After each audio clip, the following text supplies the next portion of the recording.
بسم اللہ الرحمن الرحیم هل ينظرون إلا تأويله يوم يأتي تأويله يقول الذين نسوه من قبل قد جاءت رسل ربنا بالحق فهل لنا من شفعاء فيشفعوا لنا أو نرد فنعمل غير الذي كنا نعمل قد خسروا أنفسهم وضل عنهم ما كانوا يفترون۔ آیت نمبر 53 هل ينظرون الا تأویلہ، کیا وہ انتظار میں، وہ کس کے انتظار میں کیا دیکھ رہے ہیں سوائے یہ کہ اس کی تعویل آئے۔ اب یہاں پہ توجہ فرمائیں، یہ جو ینظرون ہے، حل کا مطلب ہوتا ہے کیا، اور ینظرون کا اصل معنی ہے نظر کرنا، دیکھنا کسی طرف۔ اسی سے لفظ انتظار ہے جس کا معنی ہمارے لیے واضح ہے۔ یہاں ینظرون کا معنی انتظار ہے۔ انسان کو جس کا انتظار ہوتا ہے، گویا کہ آپ نے دیکھا ہوگا کہیں دیکھ رہا ہے انسان، بار بار ادھر سے دیکھ رہا ہے، پوچھ تو کیا دیکھ رہے ہو؟ کہتا ہے کہ کسی نے آنا ہے، مجھے اس کا انتظار ہے۔ یہ دیکھنا انتظار کی علامت ہوتا ہے۔ تو یہاں پر قرآن مجید یہ فرما رہا ہے کیا یہ لوگ کس کے منتظر ہیں سوائے اس کی تعویل کے۔ تعویل کا مطلب کیا ہے؟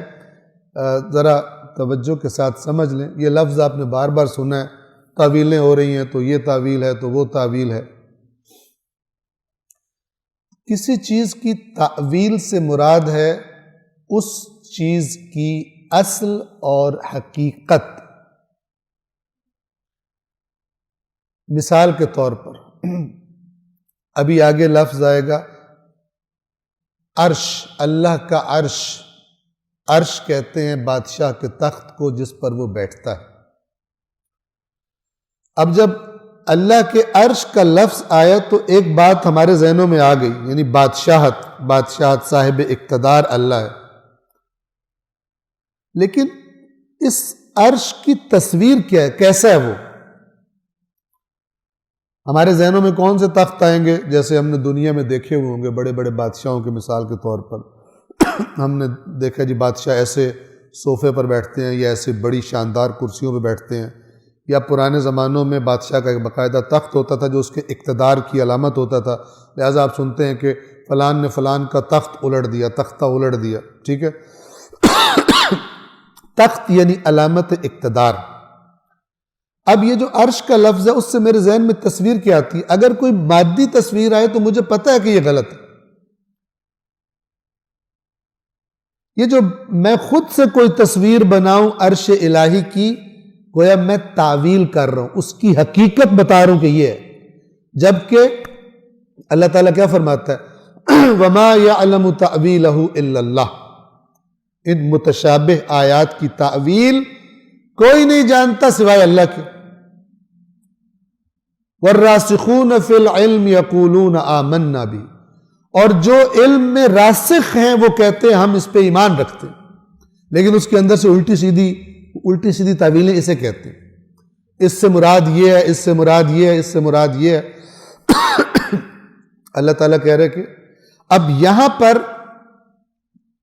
ایک اور بات اگلی سن لیں، کیونکہ تعویل سے بہت سارے اینگلز ہیں جس سے اس لفظ کا معنی سمجھنا چاہیے۔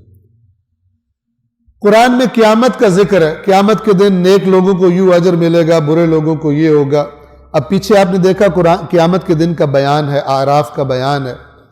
اب وہ پوری تصویر سے ہمیں میسج مل رہا ہے پورا کلیئر، اچھوں کا انجام کیا ہوگا، بروں کا انجام کیا ہوگا، کیسے نعمتوں سے محروم کر دیے جائیں گے، نہیں کچھ دیا جائے گا قیامت کے دن ان کو، مانگیں گے بھی تو نہیں ملے گا۔ اب یہ بیان کر کے اللہ فرما رہا ہے مثلا هل ينظرون الا تأویلہ، یہ کس کا انتظار کر رہے ہیں مگر یہ کہ اس کی تعویل آئے، یعنی وہ چیز حقیقت میں ان کے سامنے آ جائے جس کا ہم قرآن میں بیان کر رہے ہیں۔ یعنی ہم نے جو بتا دیا قیامت آنی ہے تم پر، اب تم انتظار میں ہو کہ قیامت آئے تو ٹھیک ہوگے تم، یا اللہ کہتے ہیں اگر نافرمانی کرو گے تم پر عذاب آئے گا، تو تم اب کس چیز کا انتظار کر رہے ہو خدا کے خبردار کرنے کے بعد، مگر یہ کہ خود عذاب آئے تو ٹھیک ہوگے تم.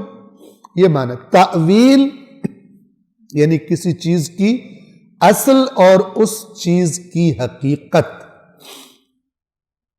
لہذا غلط لوگ کیا کرتے ہیں جن کے بارے میں قرآن مجید فرماتا ہے فَأَمَّا الَّذِينَ فِي قُلُوبِهِمْ زَيْغٌ، تو وہ لوگ کہ جن کے دلوں میں زیغ ہے، ٹیڑھا پن ہے، یعنی بے ایمانی ہے، چیٹر لوگ ہیں جو، وہ کیا کرتے ہیں فَيَتَّبِعُونَ مَا تَشَابَهَ، وہ متشابہ چیزوں کے پیچھے جاتے ہیں قرآن میں. کس لیے؟ ابتغاء الفتنۃ وابتغاء تأویل، فتنہ چاہتے ہوئے اور تعویل چاہتے ہوئے، جبکہ اس کی تعویل اللہ جانتا ہے، یہ لوگ جانتے ہی نہیں ہیں. آپ دیکھیں یہ جو لوگ مثلا قرآن مجید فرماتا ہے، توجہ کیجئے گا، اللہ تعالیٰ فرماتا ہے ید اللہ. ید اللہ کی تعویل کیا ہے؟ قرآن میں جہاں پر ید اللہ آیا ہے اس سے مراد یہ ہے کہ اللہ تعالیٰ کا جس طرح ہمارا ہاتھ ہوتا ہے ویسے کوئی ہاتھ ہے.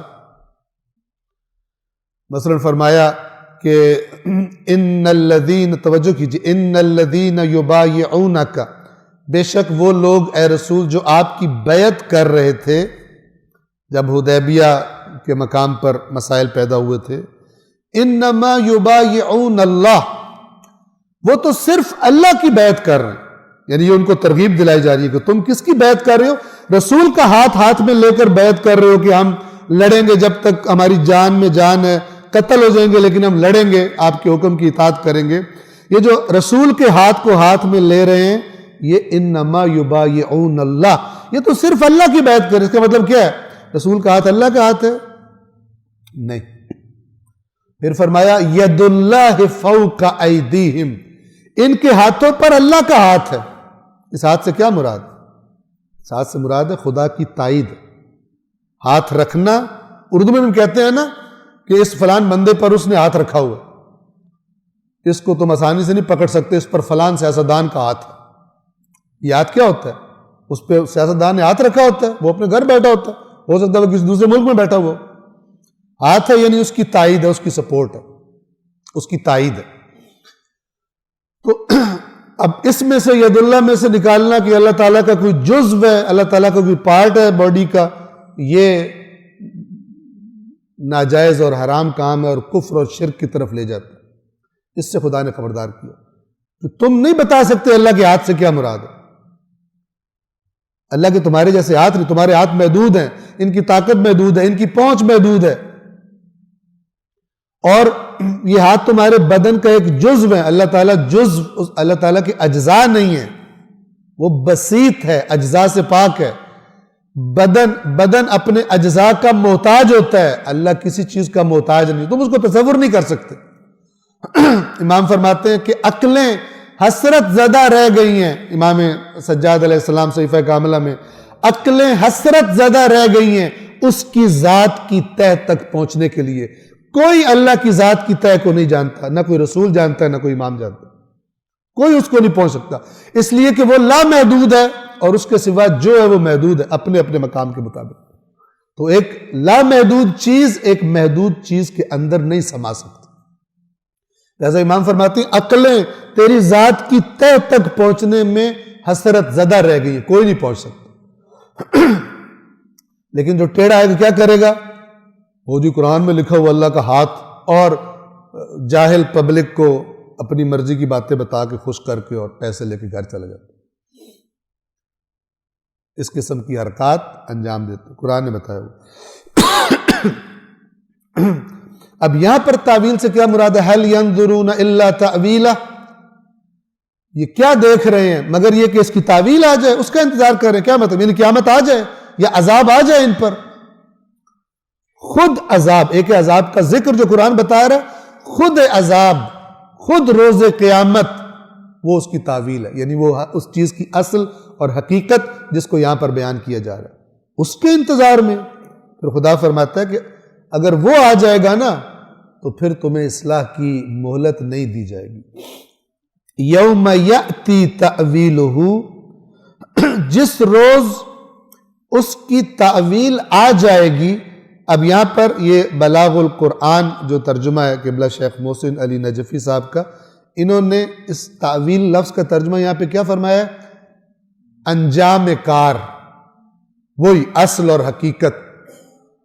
ایک بندہ کہتا ہے ادھر مت جاؤ، ادھر مت جاؤ، مارے جاؤ گے، ہلاک ہو جاؤ گے، یہ نقصان پہنچ جائے گا، وہ بندہ بات نہیں سنتا، یہاں تک کہ ادھر جاتا ہے اور جو بات سے اسے خبردار کیا گیا تھا وہ حادثہ اس کے ساتھ ہو جاتا ہے، یعنی وہ حقیقت اور اصل چیز سامنے آ جاتی جس سے خبردار کیا جا رہا تھا، تو اسے کیا کہا جاتا ہے؟ اب انجام دیکھ لیے، اسے کہتے ہیں تعویل، کسی چیز کی حقیقت، کسی چیز کی اصل۔ اللہ العلی العظیم۔